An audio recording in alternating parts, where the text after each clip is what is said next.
Hello guys, welcome to my channel.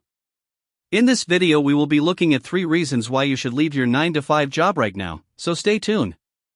The way people work, the kind of work they do, and the technology they use to do it have rendered the traditional 9-to-5 workday a vestige of the past in the eyes of most workers.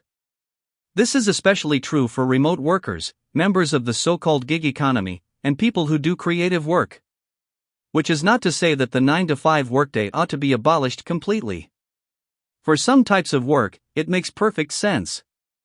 Rather, good leaders should allow more flexibility when it comes to how their people prefer to work. This article provides 3 reasons to try to sway them. Let's get down to it. Number 1 reason is, top performers are increasingly demanding more flexibility. In 2017, writer Douglas Coupland said that the 9-to-5 is barbaric. I really believe that. I think one day we will look back at 9-to-5 employment in a similar way to how we see child labor in the 19th century. The future will not have the 9-till-5. Instead, the whole day will be interspersed with other parts of your life. Scheduling will become freeform. While I'm not entirely convinced of the barbarity of 9-to-5 employment, I do think Coupland raises an interesting point here. Freeform scheduling and increased flexibility are becoming essential for most skilled workers. And for good reason.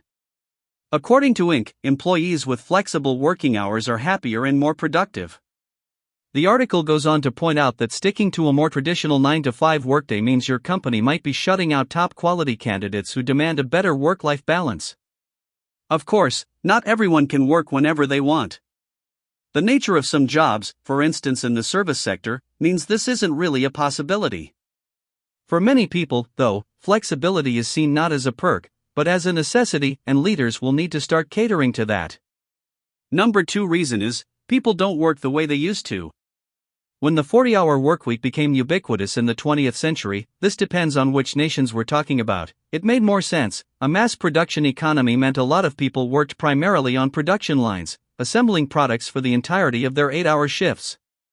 To say that work is different today is an understatement. The way we work has fundamentally changed in practically every way. Nowadays, for instance, most people work not in factories but in offices. We work in marketing, software development, sales, accounting, you name it. We're no longer spending our days performing the same operations, over and over, while standing over a conveyor belt. In the knowledge economy, the tasks we perform in our daily work are increasingly less suited to a fixed 8-hour time period. Knowledge work is abstract and dynamic, and what you're doing one day might be completely different from the next.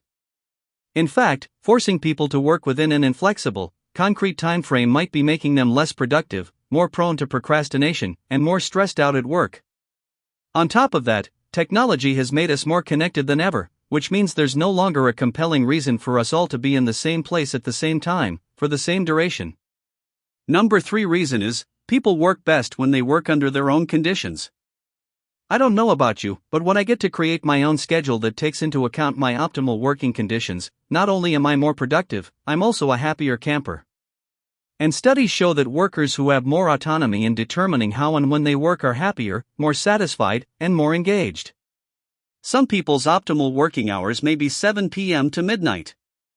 If they're getting their tasks done and their role doesn't require them to be in the office during regular business hours, why not allow them to do so, or at least let them try it out for a trial period? Not only that, workers who are allowed to be flexible are also more likely to be adaptable to their employer's schedule, too. That's right, reluctant leaders, by granting your people some flexibility in deciding the hours they work, they're going to be much more willing to adapt their schedules to work on special projects. Showing your people that you trust them to know, or figure out, the best way to get their work done results in increased trust and loyalty towards their organization.